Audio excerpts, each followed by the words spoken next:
A wave of repression is sweeping across Russia. 155 high-ranking officials have been arrested. Russia has started sending entire companies of women into assaults who, in case of defeat, would change into civilian clothes. Russian soldiers in Donbas. In front of their mother, 2 sons and her husband were shot dead. Putin jokes about toilets and is clearly mocking Trump. The White House has already responded. India is completely refusing Russian oil, while Japan will continue to buy Russian gas. Sexual war.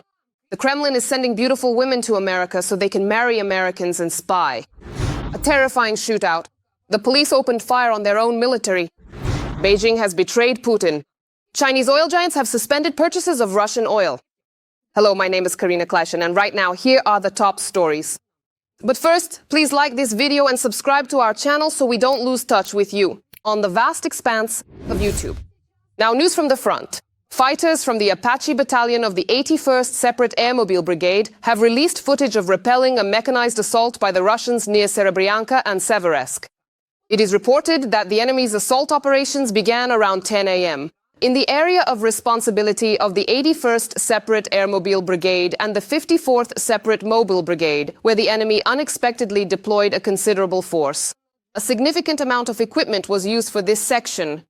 Motorcycles and infantry also took part in the attack. The Defense Forces fighters worked together to stop the enemy. The enemy split its forces into several groups, launching an assault from Verkhny Kamensk towards Siversk, deploying more infantry and motorcycles in this direction. And in the area south of Serebryanka, they used equipment, in particular a monster tank, which took dozens of drones to finally stop. It, by the way, managed to get farther than anyone else who took part in the assault operations. After the equipment was destroyed, the focus shifted to eliminating the infantry, who scattered across the tree lines. An entire company of women in the Pokrovsk direction, and if they fail, they are ordered to change into civilian clothes so that they can infiltrate behind Ukrainian lines. Atesh agents from Russia's 506th Motorized Rifle Regiment report that the occupiers resort to such measures due to a catastrophic shortage of personnel. Our agents from the 506th Motorized Rifle Regiment of the Russian Armed Forces are providing information that confirms the enemy's extreme cynicism and catastrophic losses of the enemy. In an attempt to make up for the shortage of personnel, the regiment's command has begun forming assault companies made up of women. This indicates that the occupiers have exhausted their pool of mercenaries and contract soldiers and are now willing to send anyone to their deaths, turning women into cannon fodder. Women are also being used for infiltration. If an assault fails, they are ordered to change into civilian clothes, so that, disguised as civilians, they can conduct reconnaissance and relay information about the movements of the Ukrainian defense forces. Our sources confirm that there is no way back for these women. Their lives depend solely on the mercy of their commanders, which can only be earned in one way. The Russian army has completely lost any moral compass. And this story is simply heartbreaking. On October 20th, the occupiers shot 5 civilians in Zvanivka-Bakhmut district. This was reported by the prosecutor's office, a 57-year-old woman. In the video, she says that on that day, she, her husband, and their adult son were hiding in the basement of a private house. Their younger son went to the neighbors to get water. That's when the Russians burst into the basement and started interrogating the family about the whereabouts of Ukrainian soldiers. Well, they said they were celebrating, I don't know. They checked our documents and took our phones. Then they said, "Tell us where the enemies are." I said, "What enemies?" They said, "You know which enemies, where the Ukrops are hiding." How would we know if we've been in the basement, you understand. We don't have water ourselves. I sent my son to the neighbor's basement. That's it. He went out and closed the door behind him. The woman says that almost immediately one of the Russians came back and suddenly opened fire on them. She miraculously survived, but her son and husband did not. And then the door opens, I kind of run away, and we're on him. Well, what else? Well, that's how it was. It all happened so fast in just a second. Sorry, and that's it. I realized, and I was amazed. I was alive. I looked around and everyone was gone. Later, in a neighboring basement, she found her younger son killed. The woman had suffered a gunshot wound to the jaw. However, she managed to reach Ukrainian-controlled territory, from where she was taken to a hospital. I never stop being proud of our armed forces of Ukraine. Every day they stand up to a huge horde that vastly outnumbers them. Don't forget to support our defenders with your donations. Write words of support for them in the comments. I know they're watching us. Trump is increasing pressure on the Kremlin and says he has always sensed the Russian dictator's desire to seize all of Ukraine. Meanwhile, Ukraine continues to carry out successful strikes on strategic targets in Russia using attack drones. What else will Ukrainians soon be able to use to strike Russian territory, and how will this affect the war? Find out in the report. Friendly Ukrainian drones paid a visit to the Plastmass military plant near Chelyabinsk, resulting in a powerful explosion there. The facility manufactures and disposes of munitions.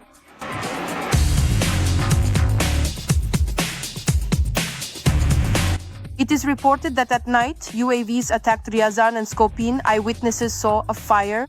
Reportedly, the targets of the attack were the Diaghilevo airfield and an oil refinery. The occupiers are also feeling the heat on the front line. Paratroopers liberated Kuchirovyar in the Dobropilya direction and took prisoners. More than 50 Russians.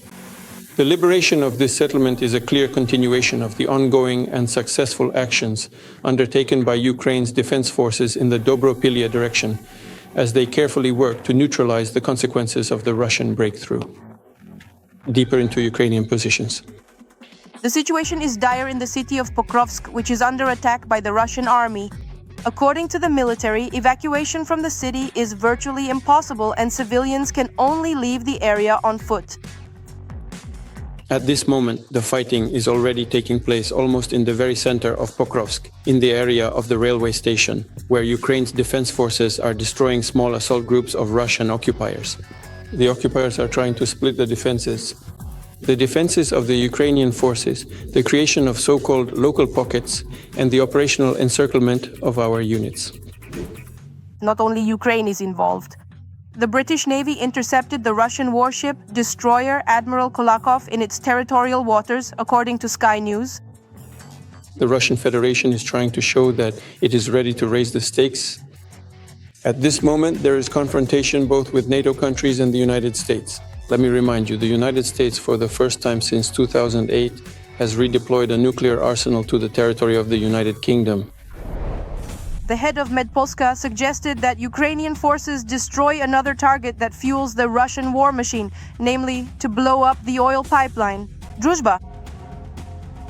The Polish side is well aware that the operation of the Russian Druzhba oil pipeline is, first and foremost, financing the active phase of military operations on our country's territory. The Donald Trump administration lifted a key restriction on Ukraine's use of long-range missiles that had been imposed by Western partners. This effectively allows Kiev to strike targets on Russian territory and increases military pressure on the Kremlin. This was reported by the Wall Street Journal.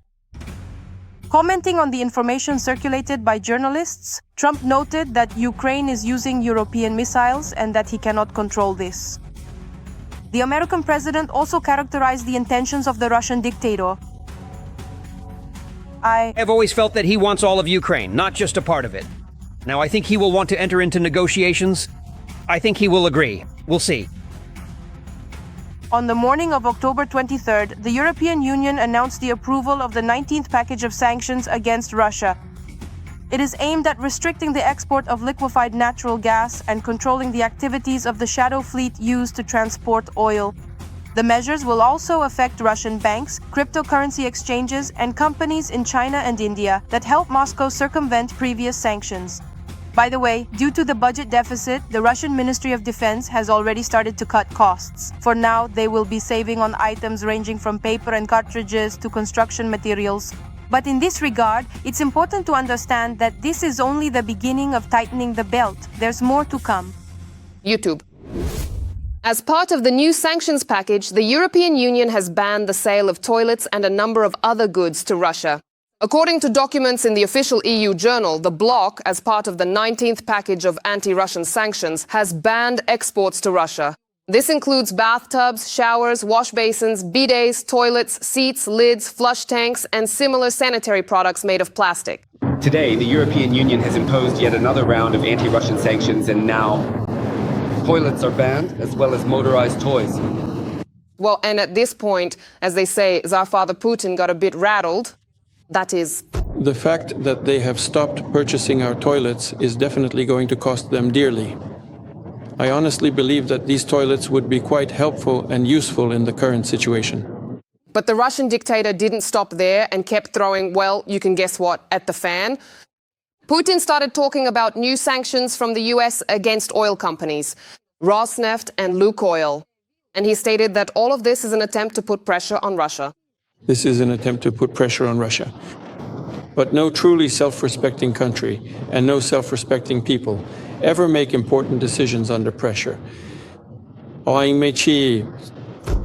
This is an unfriendly act towards Russia. That's obvious. It does not strengthen Russian-American relations, which had only just begun to recover. Of course, with such actions, the US administration is damaging Russian-American relations. And then he advised Trump to think about whose interests the people suggesting such decisions to him are really serving. Listen for yourself. Those who are advising the current administration to make such decisions, it's important to understand whose interests they represent. But that's not all. The dictator also reminded American President Donald Trump about previous sanctions. Now, regarding the new sanctions, first of all, there is nothing new here. During his first presidential term, it is well known that President Trump imposed the largest number of sanctions that had ever been introduced against the Russian Federation up to that point. And in general, he concluded that the sanctions imposed on Russia will not have any economic impact at all. Yes, they are certainly serious for us, that's clear. And they will have certain consequences, but overall, they still won't significantly affect our economic well-being. Trump himself also responded to Putin's reaction. According to him, the impact of the new sanctions on Russia will become clear in 6 months. I'm glad he thinks that way. Let's see in 6 months. Let's see how they work. Well, what can I say? I definitely like seeing Putin lose his temper. Like, if you support this... Reading the comments under previous episodes, I see that many of you are watching us from Kazakhstan, Moldova, Europe, and even the USA. We Ukrainians are very grateful for your support and proud to have such reasonable viewers. Let us know in the comments under this episode as well which country you're watching us from and whether you support the struggle. What a story. In the German city of Erding, Bavaria, police responded to a call about an unidentified armed man and shot him. It was later revealed that he was a soldier of the armed forces participating in military exercises. This was reported by Zeit. The publication writes that the day before, on October 22nd, the police were informed that the dugout was capable of firing into his body. On October 22nd, the police received a report that a person with a long-barreled weapon had been seen in one of the city's districts. After that, heavy police forces were dispatched to the scene and opened fire on the unidentified man. It was later revealed that this man was a serviceman of the German armed forces, the Bundeswehr, who was in the city as part of the martial power military exercises. During these exercises, they were supposed to practice combat operations along the front line in a scenario of defensive actions during an attack on NATO. The soldiers were firing blanks while the police responded with live ammunition. One of the soldiers was wounded. It turns out that the exercises, which involved about 500 military police officers and around 300 civilian employees, are being conducted not on fenced-off military training grounds but in public places. The Bundeswehr claimed that this had been coordinated with the local authorities. However, the police stated that they were not aware of this and did not participate in these exercises. A spokesperson for the German Army's operational command says the incident happened due to a misunderstanding. According to the Bundeswehr, the soldier sustained minor injuries. After a brief treatment, he was released from the hospital. What do you think about this whole story? Share your thoughts in the comments. Every voice matters. Join our community, support independent journalism and help us bring you the truth from Ukraine. Become a member of Ukraine Today. Join us now. Meanwhile, Japan will not give up Russian gas. This was stated by Japan's Minister of Industry. According to him, LNG from the Sakhalin-2 project will remain critically important for the country's energy security. Giving it up would be too costly and would lead to higher electricity prices. He emphasized that Tokyo supports the G7 in putting pressure on Russia, but makes decisions based on its own interests. Meanwhile, India is almost completely stopping purchases of Russian oil due to US sanctions. Flows of Russian oil to India will soon drop to zero after the US imposed sanctions against Rosneft and Lukoil. This is being reported by Bloomberg sources within Indian oil refining companies. It is reported that top executives of the largest refiners have stated that due to the sanctions, it will become virtually impossible to settle accounts with Russian suppliers.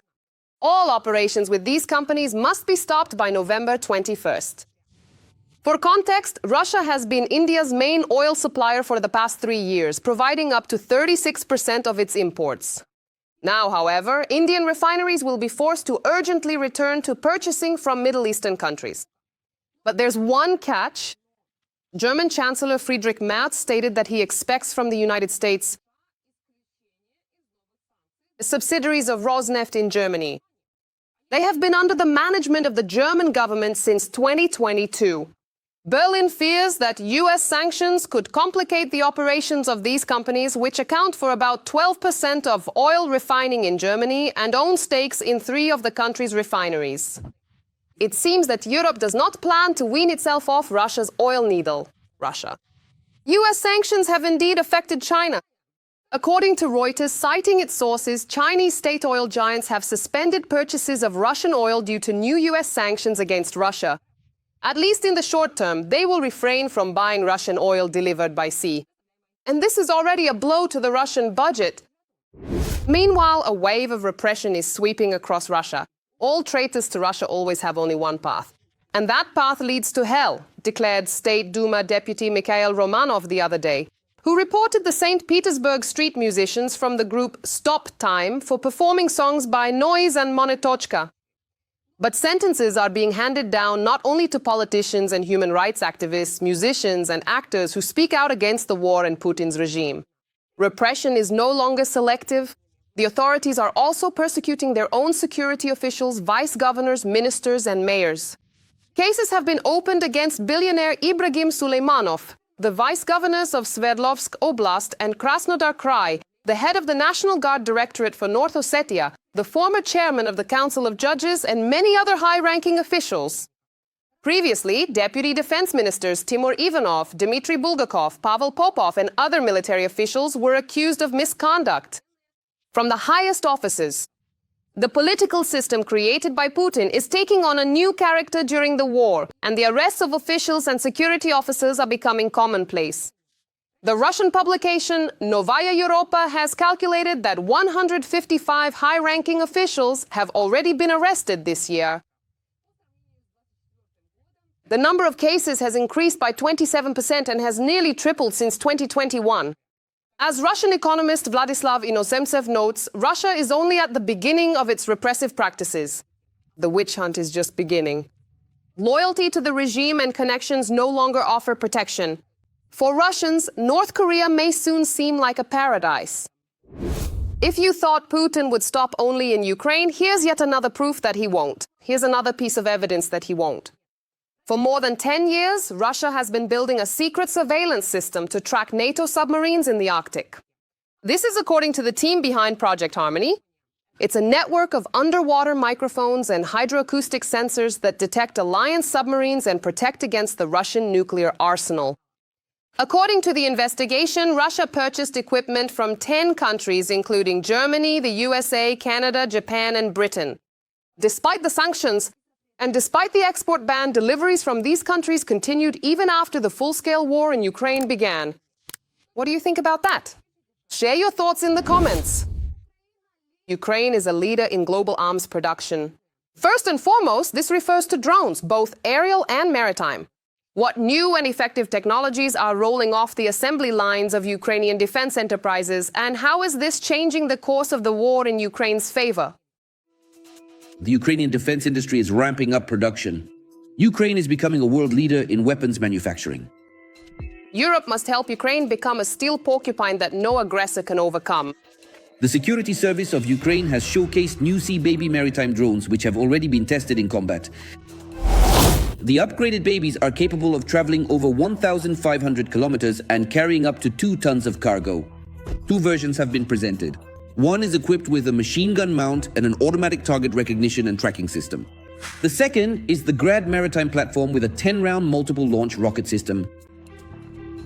Our drones have changed the balance of power in the Black Sea and have proven their effectiveness. The new generation of Sea Baby is even more efficient.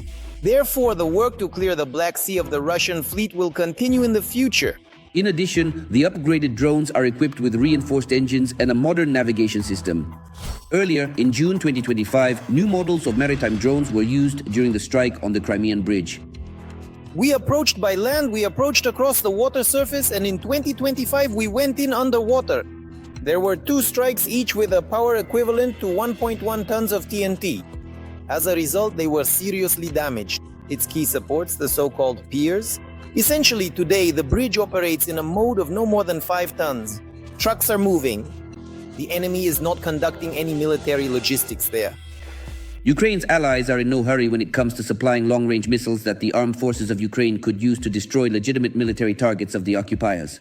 Deep in the Russian rear, the story in the Wall Street Journal claiming that the US allegedly approved the use of Ukrainian long-range missiles to strike deep inside Russia is fake news. The US has nothing to do with these missiles.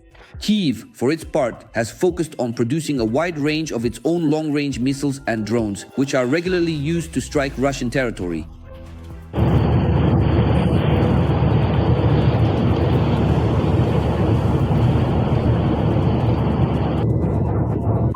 Honestly, to tell you the truth, if I am being completely honest,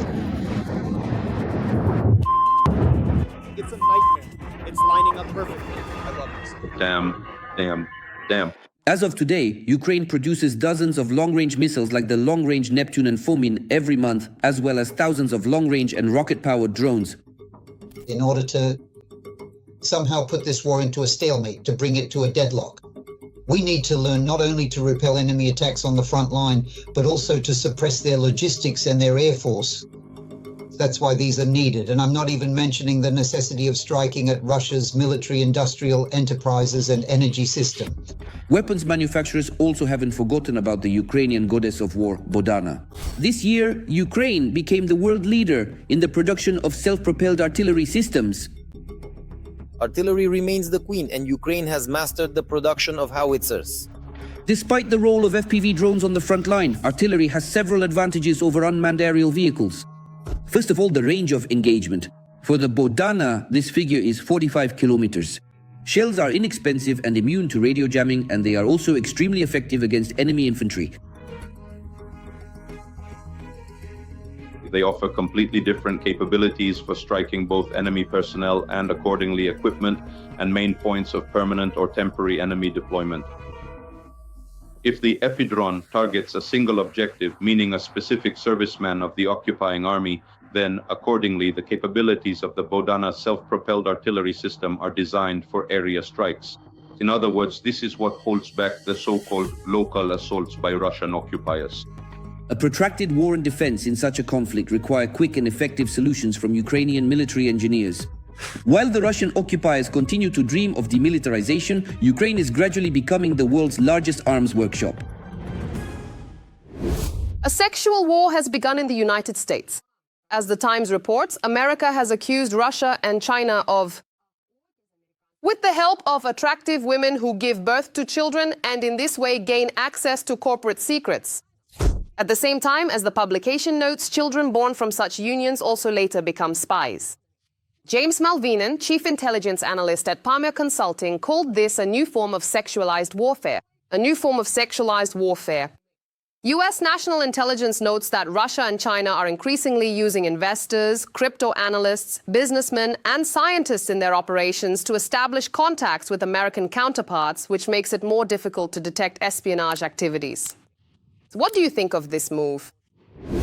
The Kremlin is now even using entertainment content for military propaganda and to incite hatred against Ukraine.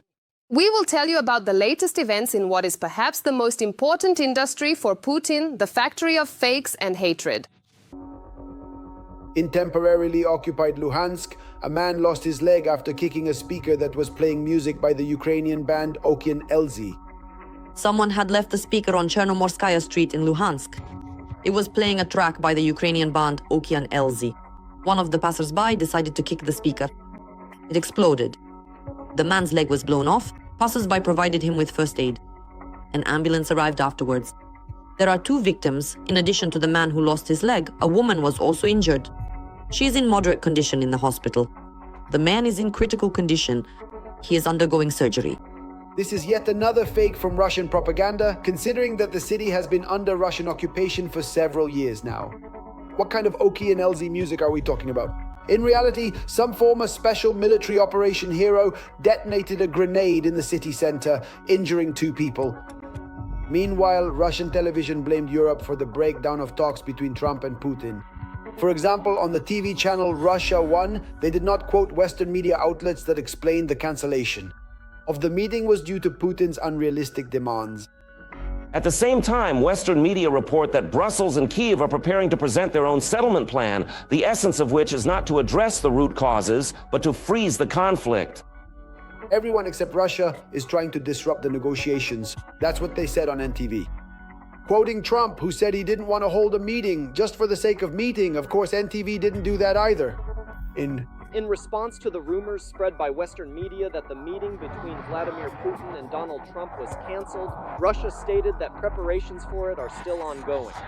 Moscow explained that foreign media are deliberately distorting information in order to disrupt the negotiations. According to the Wall Street Journal, citing sources, Russian Foreign Minister Sergei Lavrov and U.S. Secretary of State Marco Rubio are continuing their contacts. Despite the fact that every day Russian occupiers send hundreds of drones and carry out, amid the ongoing assaults on Ukrainian cities, the Kremlin allegedly wants to hold negotiations as soon as possible. Z propaganda is also spreading a fake story about a Latvian genocide, mass deportations, deaths in lines for the Russian language exam. State Duma Chairman Volodin even accused Latvia of exterminating Russians because permanent residents had to prove their knowledge of the Latvian language. 79 years later, Latvia is following the path of Nazi Germany, persecuting people for dissent, deporting the elderly. This is exactly what Hitler did. But Europe remained silent, and that silence led to consequences. Then fascism came knocking on the door of each of these countries. A language test is not repression, but a basic requirement to know the language at an elementary level. To be able to ask for directions, to understand and talk about yourself. In reality, Russian propaganda is lying. Latvia is not deporting anyone en masse. Out of about 30,000 Russians living in the country, most have passed the language test. 2,600 left voluntarily. 841 people have been ordered to leave the country for failing to meet the requirements.